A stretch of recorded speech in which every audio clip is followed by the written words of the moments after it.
كلمات هيثم البريدي.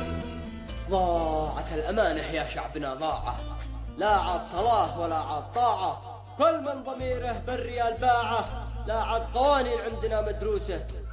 أأسف على ناس بالحياة غشاش، يبني حياته مثل ما الطنفاش، يموت من مات ويعيش من عاش، همه يدخل ويجمع فلوسه.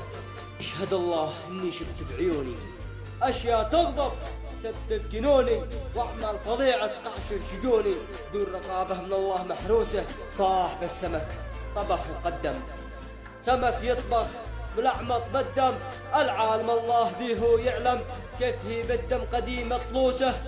والشبس للصاق ينخط نخيط، زيته اسود كنه صليط، والقهال من الصبح يا قريط، رجلهم شبس دخل السمبوسة. وصاحب المسلخ مجمل حديته، يذبح دقاق قديميته، وذي يشتري يروح على نيته، دقاق من قاع السلال مدعوسة.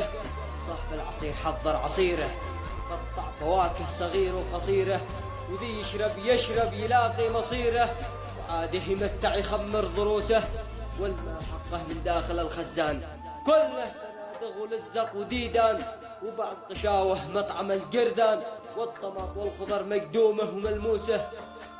ولا بور بطاطه يحميه اسبوع، واصبح معفن بالصحن مطبوع، ومن قاع السطحي ربط المشروع، وداخلها كلاب قديمة مهوسة.